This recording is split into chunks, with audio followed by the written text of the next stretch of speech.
गांव बेहद ही सुंदर गांव था। यहाँ के लोग एक दूसरे से मिलजुल कर रहना पसंद करते थे। बच्चे भी आपस में साथ साथ रहते। सीमा अपने छोटे से घर में हंसी खुशी रहती थी। सीमा के माँ बाबूजी बहुत ही गरीब थे और एक दुकान में काम करते थे। सीमा की माँ लोगों के घर काम करती थी। एक दिन की बात है जब सीमा के पास कपड़े भी नहीं थे। ठंड भी आ चुकी थी। सीमा सोच रही, गरम कपड़े कैसे खरीदे, पैसे भी नहीं है, किया करे। कि सोच रही थी। सीमा बड़ी उदास थी। अरे सीमा, क्या हुआ? सब तो इतना खुश है, तू उदास क्यों है? भाई नहीं, बस यही सोच रही हूँ, पर मेरे पास तो सब बेकार कपड़े हैं। ओ अच्छा, तो यह बात है।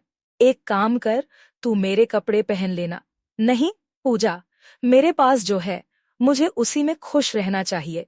सीमा और पूजा आपस में बात कर ही रहे थे कि सोसाइटी की सबसे सुंदर और सबसे अमीर लड़की मीना सीमा के पास आकर बोलती है, अरे क्या हुआ सीमा मैडम, पहनने के लिए आपके पास कपड़े नहीं हैं क्या?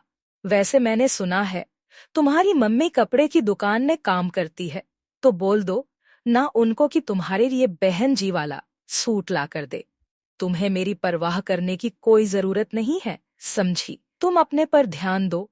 सीमा की गरीबी और उसके कपड़ों का सब लोग मजाक उड़ाते थे, पर सीमा कभी उन पर ध्यान नहीं देती थी और बस अपने काम में लगी रहती थी। पर इस बार उसको बड़ी ही बेइज्जती महसूस हुई। वह सीधा अपने कमरे में गई और फिर अलमारी में से अपनी गुल्लक निकालकर उसे फोड़ दिया। गुल्लक में से कुछ सिक्के और नोट निकले, जिनको उठाकर गिनने लगी। अरे यह तो बस 150 ही है, इनसे क्या ही आ पाएगा।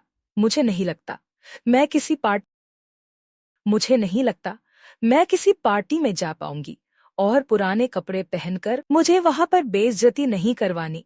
अपनी सीमा अपने आप ही बड़बड़ा रही होती है कि तभी वहां पर उसकी माँ आ जाती है और सीमा से बोलने लगती है, क्या हुआ बेटा, तू अकेले में अपने आप से बड़बड़ा क्यों रही है?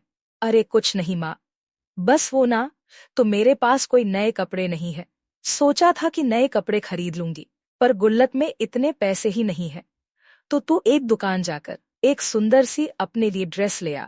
क्या सच में माँ? सीमा बड़ी खुश हो जाती है और बाजार से सुंदर सा कपड़ा लेकर आती है। सीमा की माँ दुकान से उसके लिए बहुत ही सुंदर ड्रेस। सीमा अपनी ड्रेस पहनकर अच्छे से तैयार होकर जाती है, लेकिन होनी को कौन टाल सकता है। रास्ते में उसे चुड़ैल मिल जाती है। कौन हो तुम? मैं माया हूँ। मुझे तेरे बाप ने मार दिया है, तब से मेरी आत्मा इस हवेली में भटक रही है। पर मैंने तुम्हारा क्या बिगाड़ा है जो मेरे सामने आ गई हो?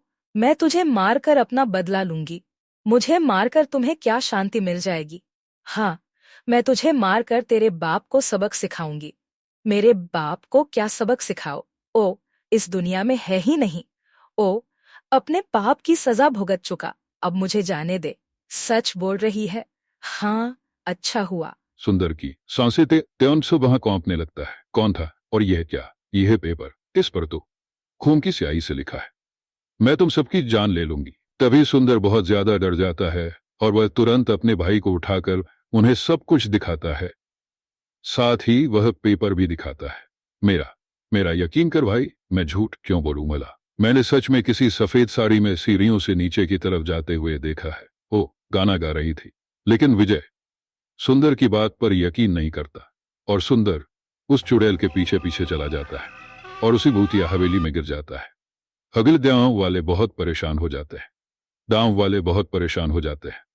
तभी वहां डरावनी आवाज आती है।